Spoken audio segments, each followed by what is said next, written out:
Good day everyone. I'm going to report all about basketball terminology.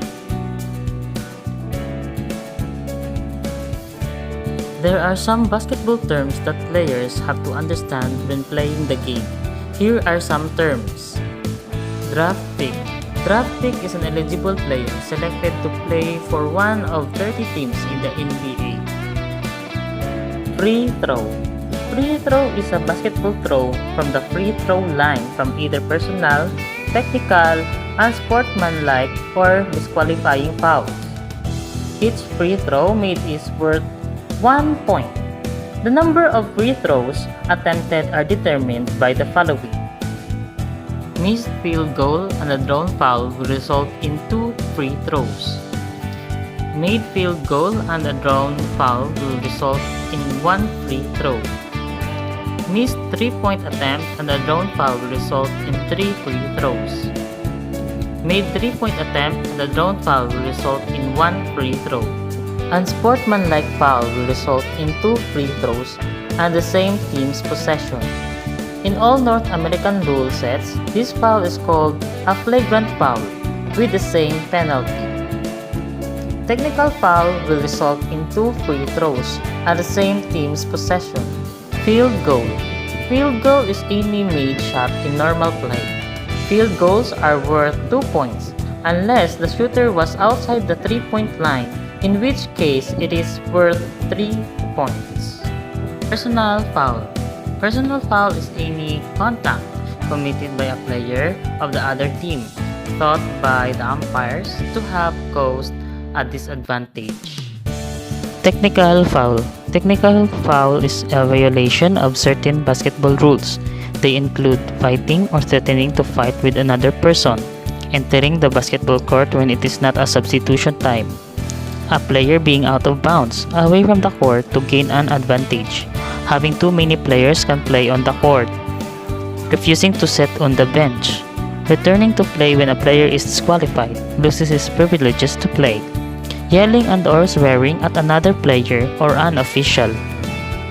Rebound. Rebound is the act of catching the basketball after a shot has been attempted but missed.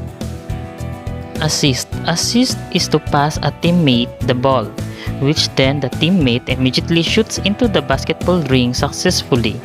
2 to 3 dribbles are allowed after catching the ball for assist to be counted. Steal. Steal is to take the ball away from a person who is dribbling, shooting, or passing without physically touching the person, without committing a foul. Turnover. Turnover is when the team that controls the ball loses control and the other team gains control. Walkover is the automatic victory of a team if the opposing team withdraws, is disqualified, or there is not any competition at all. Substitution. Substitution is the act of replacing a player from the court to another player sitting on the bench. Double dribble. Double dribble is when a player dribbles the ball and picks it up and then dribbles it again without having shot or passed it. Dribbling the ball with 2 hands is also a double dribble. If a player double dribbles, the ball is automatically given to the other team. Carry. Carry is when a player physically turns the ball over with their hands while dribbling it. Travel. Travel is when a player in possession of the ball moves both feet without dribbling the ball. If a player travels, the ball is automatically given to the opposing team. Shot clock. Shot clock is a clock designed to limit the time a team has to shoot a basketball. The shot clock is different in different leagues, but it is usually between 24 seconds and 35 seconds. After time runs out, the ball is automatically given to the opposing team unless they shoot before the clock runs out and hit the rim or the ball enters the basket. Substitute or subs. Substitute is when a player on the bench swaps for a player on the court. The player on the bench is allowed to play and the player sits on the bench. Jumpball. Jumpball happens at the start of every game. This is where the ball gets thrown up from the center circle and one person from each team jumps for it, aiming to hit it to one of his teammates. Alternating possession.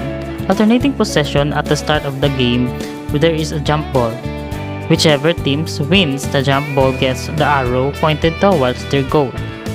Each time the rules mention it, the ball gets given to the team who is trying to score in the direction of the arrow and the arrow gets turned. Backward violation. Backward violation is when a player crosses the half-court line and walks backwards over the line while in possession of the ball, or passes to another player who is behind the half-court line.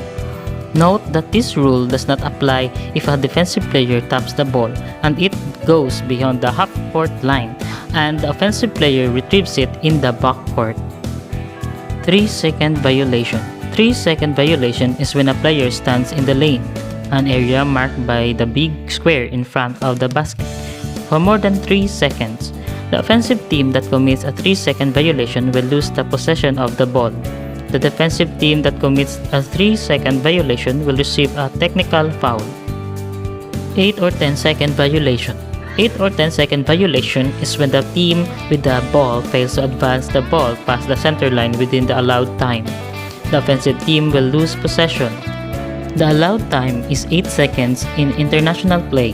The National Basketball Association and Women's National Basketball Association, and 10 seconds in college and high school play for both males and females. Women's college basketball was the last level of basketball to add this violation, only doing so for the 2013 to 2014 season. And that's all about basketball terminologies. Don't forget to like, share, and subscribe.